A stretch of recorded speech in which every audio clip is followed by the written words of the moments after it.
ನಮಸ್ಕಾರ, ನಾನು ನಿಮ್ ಸುಧಾರಾಣಿ. ವಿಧಾನಸೌಧದಲ್ಲಿ ನಾನು, ನೀವು, ನಮ್ಮಂತ ಜನಸಾಮಾನ್ಯರು ಒಳಗಡೆ ಹೋಗೋದಕ್ಕೆ ಅವಕಾಶ ಸಿಗೋದು ಬಹಳ ಕಮ್ಮಿ. ನಾವೆಲ್ಲರೂ ವಿಧಾನಸೌಧದ ಒಳಗಡೆ ಹೋಗೋದಕ್ಕೆ ಈಗ ನಮ್ಗೆಲ್ರಿಗೂ ಒಂದು ಒಳ್ಳೆ ಅವಕಾಶ ಸಿಕ್ಕಿದೆ. ಅದು ಒಂದು ವಿಶೇಷವಾದ ಕಾರ್ಯಕ್ರಮಕ್ಕೆ.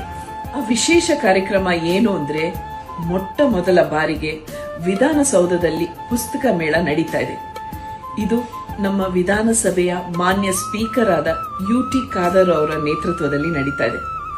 ಇದೇ ತಿಂಗಳು ಫೆಬ್ರವರಿ 28ರಿಂದ ಮಾರ್ಚ್ 3ನೇ ತಾರೀಕುವರೆಗೂ 4 ದಿನ ಬೆಳಗ್ಗೆ 10ರಿಂದ ರಾತ್ರಿ 8 ಗಂಟೆವರೆಗೂ ಇರುತ್ತೆ. ಇದಕ್ಕೆ ಪ್ರವೇಶ ಉಚಿತವಾಗಿದೆ. ಈ ಪುಸ್ತಕ ಮೇಳದಲ್ಲಿ ಹಲವಾರು ಸಾಂಸ್ಕೃತಿಕ ಕಾರ್ಯಕ್ರಮಗಳು ಕೂಡ ನಡೆಯಲಿದೆ. ಸಂವಿಧಾನ, ಕ್ರೀಡೆ, ಕನ್ನಡ, ಸಾಹಿತ್ಯ, ಮಕ್ಕಳ ಸಾಹಿತ್ಯ, ಚಲನಚಿತ್ರ, ಹೀಗೆ ಹಲವಾರು ವಿಷಯಗಳ ಬಗ್ಗೆ ಸಂವಾದ ಕೂಡ ಇರಲಿದೆ. ಇದ್ರ ಜೊತೆಗೆ ಕವಿಗೋಷ್ಠಿ ಹಾಗೂ ಬುಕ್ ರಿಲೀಸಸ್ ಕೂಡ ಇರುತ್ತೆ. ಇಲ್ಲಿ ಪುಸ್ತಕಗಳು ರಿಯಾಯಿತಿ ದರದಲ್ಲಿ ಸಿಗತ್ತೆ.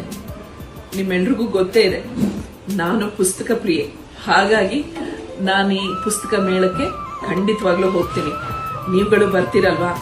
ಮರೀದೆ ನಿಮ್ಮ ಕುಟುಂಬ ಸಮೇತರಾಗಿ ನಿಮ್ಮ ಮಕ್ಕಳನ್ನ ಕರ್ಕೊಂಡು ಈ ಪುಸ್ತಕ ಮೇಳಕ್ಕೆ ಬನ್ನಿ. ಡೇಟ್ಸ್ ಎಲ್ಲ ನಾಪ್ಕ ಇದೆ ಅಲ್ವಾ? So see you all there.